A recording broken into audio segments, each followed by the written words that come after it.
Батбаатар продюсертай анх ярилцж байгаа хүүхэд одоо гэр бүлийн тим кино ер нь байдгүй юм байна те. Шинэ жилийн кино байдгүй юм байна гэж ярилцж байсан.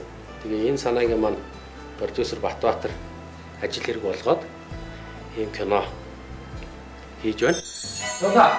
1-6-2 За тэр текст яв. Тэгээ сая юу дэшиг үжийн цагаан гоо наашиг хэлсэн чинь амар ихсэн. За бидний хэсэг уран бүтээлч нөхөд нэгдэж шинэ жилийн адал явдал нэртэй уран сайхны кино бүтээсэн хүүхдийн кино. Тэгээ энэ уран сайхны кинон дээр хамтарч ажилласан бүх уран бүтээлчидтэй мөн биднийг дэмжиж тусалж ажилласан ивент тэтгэгч байгууллагууд болон хамтарч ажилласан бүх хүмүүстээ маш их баярлалаа. Киноны төгсгөл дээр шинэ одоо хүүхдийн сэдвтэй уран сайхны кино мэдлэгч байна. Тэгээд миний хувьд энэ багтаа ажиллаж энэ кинод тоглосон маш их баяртай байна. Манай Мөрөөдлийн театрын жүжигч Батаа, Эрхмээ бид гурав бас энэ киноны жүжигчдийн багт орж одоо бас хүүхдийн бүтээлд оролцсонд маш их баяртай байна. Батаа хараад байгаа та яг хаагаар за наана гарч ирээд тастаа. Тэгвэл Монгол авах. Надад одоо энэ шинэ жилийн адал явдал кино маань бол үнэхээр их таалагдж байгаа. Анх зохиол одоо өгч киноны санал тавьсан продюсер Батбаатартаа бас их баярлалаа.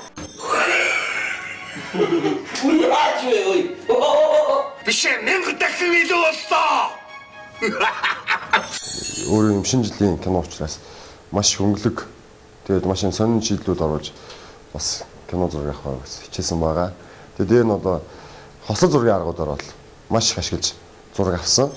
Киноны дууны найрлагын хувьд гэж ярих юм бол кино нь өөрөө тийм эд шидийн те үлгэрийн тэгсэн мөртлөө дээр нь фаны тийм кино болохоор тийм хөгжмийн хувьд хийж байгаа шуумнуудын хувьд ч гэсэн хөнгөн ритмтэй одоо цоглог зүйлийг шаардсан л да. Тэгээд манай кино бол одоо хөгжмийн хувьд ч гэсэн хийгдсэн одоо би дууныхаа хувьд ч гэсэн айгу гоё болсон. Тэгээд хөгжмийн зохиолчор бол Дашка студийн Том Мистер Отгон Сэнгэл гэж залуу ажилласан байна. Шинэ жилийн адал явдал